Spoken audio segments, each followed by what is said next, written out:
What is happening? Braden Flynn here from Film Supply Club. Very excited to be shooting a new film released from Kodak, Kodak Gold. And it has been a classic favorite, the good old Gold. We've had it in 35mm, but they're just bringing it out again in 120, which is so exciting. Any new film that is coming back out is just amazing.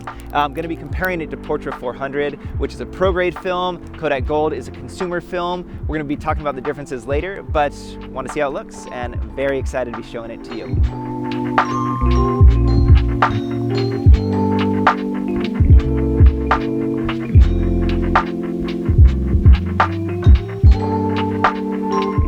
We're going to be shooting to give examples front lit and backlit. So the backlit is when the sun is behind your subject, so her face is in the shade. But what I'm doing is I'm metering for the shadows because I want her face. If I metered for the background, she would be totally dark. So what I'm doing is I'm metering for the shadows right in here, and I'm going to be shooting it at 250/40 for the 400, and then 125/40 for the 200. And just we'll be looking at those.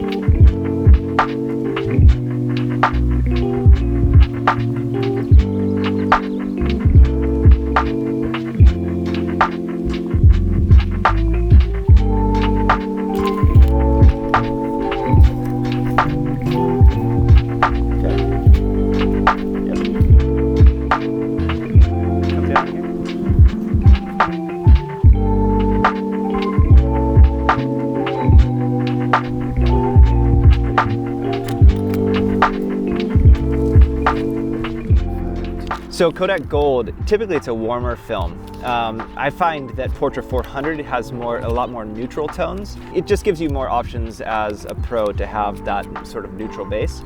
But Gold is warm, and hence the name, and it is just a beautiful sunshine film. So another thing to look at with the films is that the Gold is 200 speed film, and the Portra 400 is a 400 speed film. On the pro side, the Portra 400 and the new formula that they have in it has an amazing amount of latitude.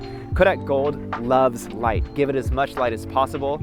With the 200 speed, you do need more light than the 400 or like an 800 speed film, but that's what we're gonna do right now. We're gonna give it some light. We're gonna shoot front lit so the sun will be hitting directly on our subject, and I'm gonna just compare those two films and how they look in contrast. A few different things about a lower speed film. So when you have a really bright sunny day and you wanna shoot at a lower aperture, meaning you can have more depth of field where your subject's in focus and the background's maybe not totally sharp, but also right now when you're shooting front lit like this, I can be cranked up. Let's say I wanted to shoot and see all of the background,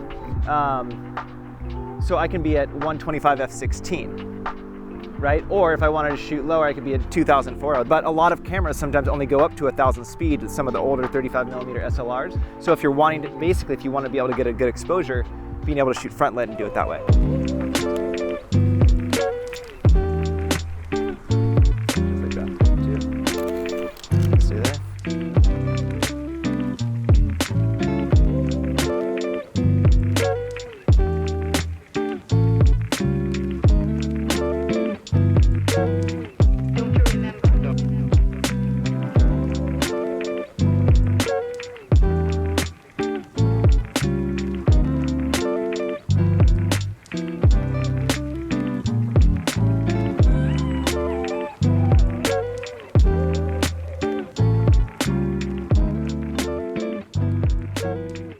It's just more of a little photo shoot tip is I remember when I went to photo school, and one of the instructors just told me, it's like when you're shooting, you can do the same subject but shoot in different angles. So just perspective can make a big difference. So I'm shooting from down low up, which makes her look a lot taller. I mean, I'm shooting with 80mm lenses, so it's more of a portrait compressed lens versus a 35 and have it be really, long and tall. But it's just another thing to be thinking of. It's like the angles that you're shooting, like, because everything I'm usually shooting pretty eye level or shooting down at the subject. When you come here, it's just a completely different look, which we'll be able to see.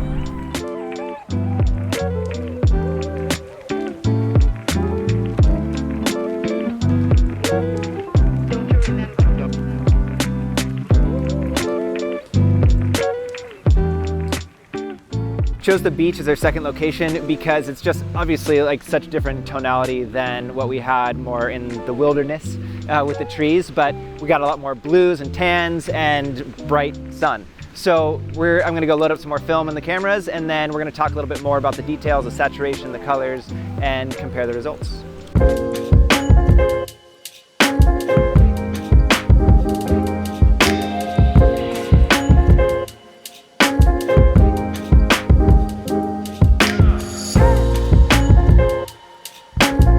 So this is another example of shooting backlit. What I always want to do is find some sort of backdrop, because you could be backlit, but what's going to happen with the sun behind you and you just have the sky, it would just blow out.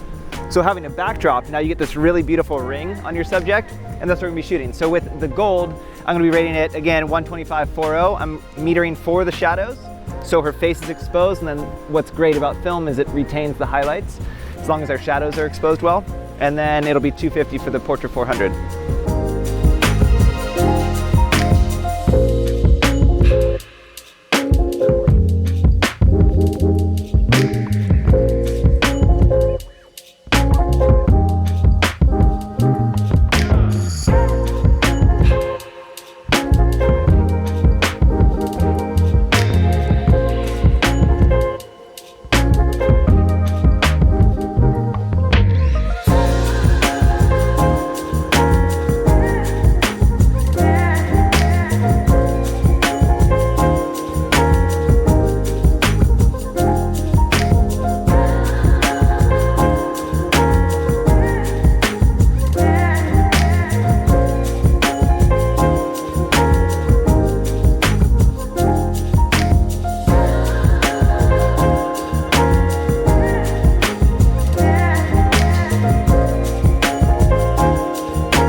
So one of the things to be looking for in contrasting the two different films is that gold, in contrast to some of the Portra 160, Portra 400, Portra 800, which are those pro films, it has more contrast and more saturation.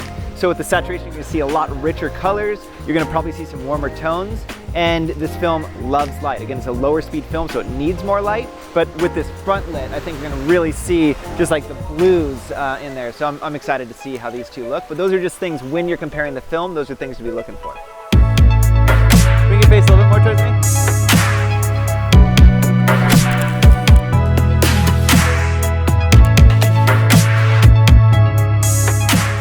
So another nice thing, I've said it before, but with the 200 speed film versus a 400 speed film is if I wanted to shoot with a shallower depth of field, and usually I'll do that when I'm closer to a subject because I want her to be in total focus and the backdrop to blur a little bit. So let's say I want, this lens is insane at 2.0. So let's say I want to shoot it at 2.0, I'd be at 4,000. That's a little, I don't like shooting at 4,000, so I'm going to be at 2,000, 2.8 on this film, and I'll have to be at 4.0 on the 400. So we'll just sort of be able to see the differences of those two apertures.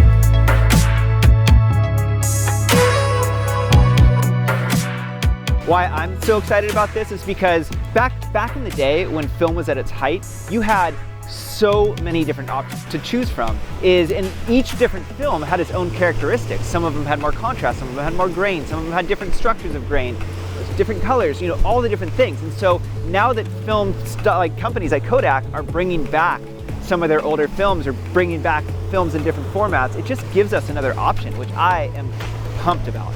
I hope you are too, but I'm going to shoot this a little bit again, just shoot different dress, different colors, to see the different results. And would love to hear from you down below, just what are you liking about the film? What are you not liking? Would you love to shoot it? Are you excited about it? All those things, but we'd love to hear from you down below. And like our comments too are really part of this community, and they help other people as they're trying to learn about film. So see how these look.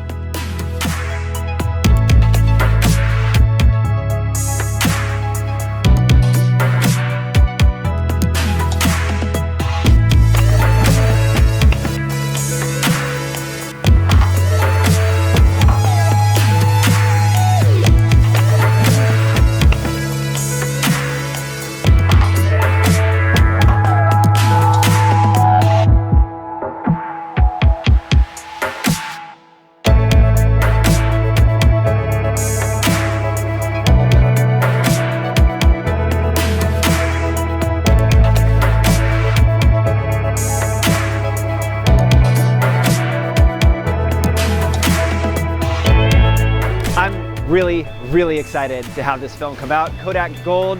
And by the time this video's out, it will be released. You can get it in our shop, filmsupply.club. We have the best prices on film. We have tons and tons of gear, cameras, but would love to hear from you what you think about this film. Is it something you would shoot? Is it something you're excited about? I'm pumped about it. Hope you are too. If there's anything you want to learn about, would love to hear from you down below. Here to educate you, here to help you, and support this awesome community. Thanks tons for watching, and we will see you on the next one.